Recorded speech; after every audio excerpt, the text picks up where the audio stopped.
जय Hind friends, reflection GS centre के इस प्लेटफॉर्म पर आप सभी का स्वागत है।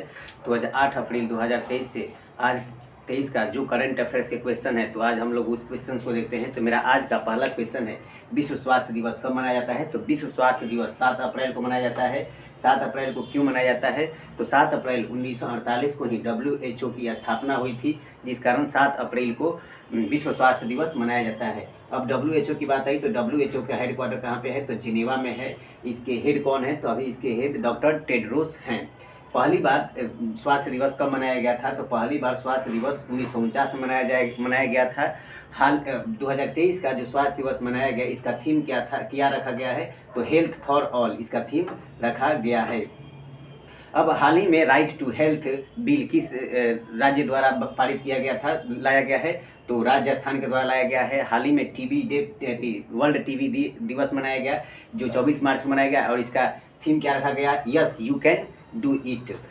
और मेरा अगला क्वेश्चन है, यूरोपीय फुटबॉल संघ UEFA के अध्यक्ष किसे बनाया गया है? तो इसका अध्यक्ष अलेक्जेंडर सेफरिन को बनाया गया है, जिन 5 वर्षों के लिए बनाया गया है। 2027 तक ये अपने पद पर बने रहेंगे। अब बात आई यूरोपीय फुटबॉल संघ, तो इसकी स्थापना 1955 में किया गया था। और इसमें कितने टोटल देश हैं? तो यूरोपियन कंट्री के 55 देश इसमें शामिल हैं। जब फुटबॉल की बात आई तो हाल ही में फीफा का आयोजन किया गया था। फीफा 2022 का आयोजन कहाँ किया गया था? तो कतर दोहा में किया गया था। जिसका विजेता कौन रहा था? तो विजेता अर्जेंटीना रहा था और उप विजेता फ्रांस रही थी। और देखते हैं कि इसमें गोल्डन शूज का अवार्ड किसे मिला था? तो गोल्डन शूज का अवार्ड फ्रांस के खिलाड़ी एम्बापे को मिला था। और गोल्डन बॉल का अवार्ड लियोनल मेसी अर्जेंटीना के खिलाड़ी को मिला था। और गोल्डन ग्लोव्स का अवार्ड मार्टिनेज को मिला था, जो कि कहाँ के? अर्जेंटीना के गोलकीपर थे। अब देखते हैं कि मेरा अगला हाल ही में भारतीय ओलंपिक संघ की पहली महिला अध्यक्ष के रूप में किसे बनाया गया है? तो PT उषा को बनाया गया है। हाल ही में FIFA player of the year दिया गया, जो किसे दिया गया है? मेसी को दिया गया है। हाल ही में इंटरनेशनल हॉकी फेडरेशन के अध्यक्ष किसे नियुक्त किया गया है? तो तैयब इकराम को नियुक्त किया गया है। तथा भारतीय हॉकी फेडरेशन के अध्यक्ष किसे नियुक्त किया गया है? तो दिलीप तिर्की को नियुक्त किया गया है। मेरा अगला क्वेश्चन है, ADB ने भारत की आर्थिक वृद्धि दर वर्ष 2023-24 के लिए कितना अनुमानित किया है? तो वर्ष 2023-24 के लिए 6.4% ADB ने अनुमानित किया है। तथा वर्ष 2022-23 के लिए 6.8% ने अनुमानित किया था। और 2024-25 के लिए, अगले वित्त वर्ष के लिए, IDB के द्वारा नामित किया गया है GDP ग्रोथ रेट 6.7%। पूरे एशिया के लिए ADB के द्वारा कितना ग्रोथ रेट निर्धारित किया गया है? तो 4.8% निर्धारित किया गया है। जब ADB की बात आई तो ADB देखते हैं। ADB की स्थापना 19 दिसंबर 1966 को हुआ था, जिसमें टोटल 68 सदस्य देश हैं। इसके अध्यक्ष कौन है? तो इसके अध्यक्ष आसाकावा हैं तथा उपाध्यक्ष अशोक लवासा भारत के हैं। हाल ही में वर्ल्ड बैंक के हेड के रूप में अजय बंगा को नियुक्त किया गया था। तथा SDR स्पेशल ड्राइंग राइट्स में कुल पाँच मुद्राओं को शामिल किया गया है, जिसमें डॉलर है, पाउंड है, येन है, यूरो है और युआन जो कि SDR में शामिल नवीनतम मुद्रा है। मेरा अगला क्वेश्चन है, एप्पल ने किस भारतीय शहर में अपना पहला रिटेल स्टोर खोलने की घोषणा की है? तो एप्पल के द्वारा अब मुंबई में अपना पहला रिटेल स्टोर खोलने की घोषणा की गई है। मुंबई के जो जियो मॉल के अंदर इसको खोला जाएगा। इससे क्या होगा कि iPhone 14 का निर्माण भारत में किया जाएगा। हाल ही में 2022 में एक सर्वे किया गया था, जिसमें iPhone यूज करने वाले लोगों की संख्या में कितनी 68% लोगों की यूज करने वाली लोगों की वृद्धि दर्ज की गई थी। अब देखते हैं कि उसे संदर्भित कुछ हाल ही में कुछ क्वेश्चंस है IT सेक्टर से। जैसे प्रोजेक्ट एलोरा किसने लॉन्च किया है? तो इसको माइक्रोसॉफ्ट ने लॉन्च किया है। प्रोजेक्ट एलोरा को किस लिए प्रोजेक्ट एलोरा को लॉन्च किया गया है? तो स्थानीय भाषा में डिजिटल साक्षर करने के लिए इसको लॉन्च किया गया है। बार्ड का संबंध किससे है? तो बार्ड का संबंध गूगल से है। हाल ही में चैट जीपीटी को किसने लॉन्च किया है? तो OpenAI प्लस माइक्रोसॉफ्ट के द्वारा लॉन्च किया गया है। अब मेरा अगला क्वेश्चन है, फीफा की नवीनतम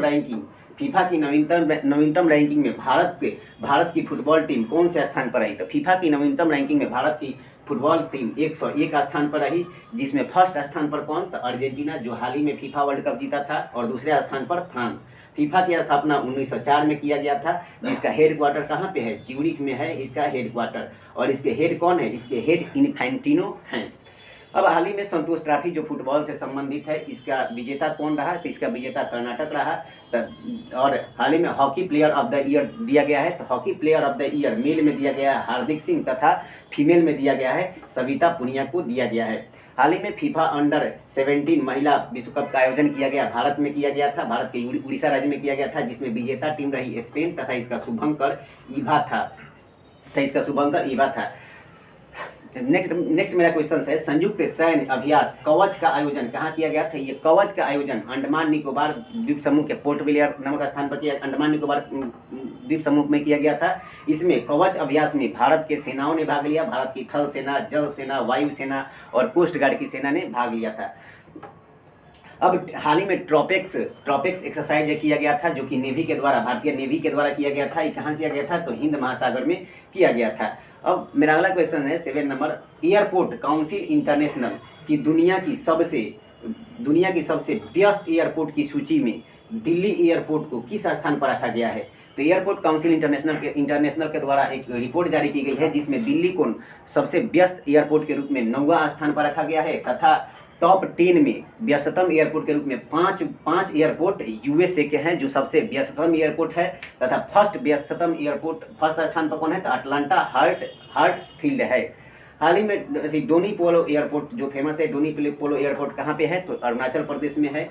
शिवमोगा एयरपोर्ट कहाँ है? तो ये कर्नाटका में है। तथा मोपा एयरपोर्ट जो गोवा में है, इसका नाम बदल के क्या कर दिया गया है? मनोहर पारिकर एयरपोर्ट कर दिया गया है।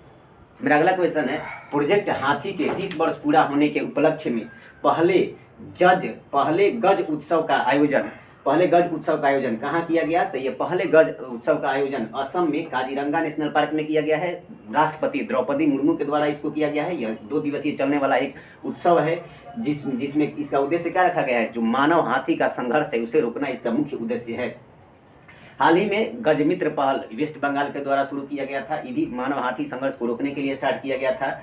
हाल ही में भारत का न्यू नेशनल पार्क किसे घोषित बनाया गया है? तो देहिंग पटकई राष्ट्रीय उद्यान है, जो कि कहाँ पर है? असम में है। असम के राज्यपाल कौन है? तो असम के राज्यपाल गुलाब चंद कटारिया हैं। यहाँ लोकसभा की संख्या कितनी है? 14 है। राज्यसभा सदस्यों की संख्या कितनी है? 7 है। तथा विधानसभा सीटों की संख्या 126 है। प्रोजेक्ट हाथी 1992 में आया था। माइक परियोजना हाथियों से ही संबंधित है, जो कि क्या? हाथियों के अवैध व्यापार जो होता है, व्यापार या तस्करी होता है, उसको रोकने से संबंधित कौन है? माइक परियोजना। मेरा अगला क्वेश्चन है, कृषि और बागवानी फसलों के सर्वेक्षण के लिए दृश्य योजना कहाँ प्रारंभ की गई है? तो कृषि और बागवानी फसलों के सर्वेक्षण के लिए दृश्य योजना की शुरुआत कहाँ? हरियाणा से की गई है। इस दृश्य का फुल फॉर्म क्या होता है? तो इसका फुल फॉर्म है drone imaging and information service. इसके फुल फॉर्म में ही इसका उद्देश्य छिपा हुआ है कि किस लिए इसको लॉन्च किया गया, इसका प्रारंभ किया गया है। अब देखते हैं कि हरियाणा में ही चिराग योजना स्टार्ट किया गया है। हरियाणा सरकार के द्वारा ई अधिगम योजना स्टार्ट किया गया है और दयालु योजना को शुरुआत की गई है। हरियाणा के लोकसभा के सदस्यों की संख्या 10 है तथा राज्यसभा सदस्यों की संख्या 90 है तथा यहाँ विधानसभा सदस्यों की संख्या 90 है तथा राज्यसभा सदस्यों की संख्या 5 है। हरियाणा के ही फतेहाबाद में उत्तर भारत का पहला परमाणु संयंत्र स्थापित किया गया था तथा हरियाणा के गुरुग्राम में ही भारत का पहला अनाज एटीएम स्टार्ट किया गया था। नेक्स्ट मेरा क्वेश्चन है, किस देश में निवेश और नौकरियों को आकर्षित करने के लिए गोल्डन लाइसेंस योजना प्रारंभ की है? तो इसको प्रारंभ किया है बहरीन ने स्टार्ट किया है। बहरीन को ही मोतियों का देश कहते हैं। यह फारस की खाड़ी में स्थित एक द्वीपीय देश है। इसमें किसको इसमें शामिल किया जाएगा? तो जो भी बहरीन में 500 मिलियन डॉलर प्लस में 500 मिलियन डॉलर निवेश करेगा तथा 500 रोजगार उपलब्ध कराएगा, उसको ये लाइसेंस दिया जाएगा, गोल्डन लाइसेंस दिया जाएगा। इससे क्या होगा कि उसको वहाँ पे सरकार बहुत सारी सुविधाएं देंगी, जैसे वहाँ पे ज़मीन प्रोवाइड कराएंगी, अपने कोई भी प्रोजेक्ट, कोई भी कंपनी खोलने के लिए वो सब सरकार उसको बहुत सारी सुविधाएं प्रदान करेगी बहरीन की सरकार। हाल ही में गुजरात में भगवान महावीर की 54 फीट की प्रतिमा का अनावरण किया गया है। तो आज का मेरा यह 10 क्वेश्चंस रहा। तो अपने करंट अफेयर्स को बेहतर करने के लिए रिफ्लेक्शन जीएस सेंटर को ज्वाइन करिए तथा अपनी तैयारी को बेहतर कीजिए। जय हिंद।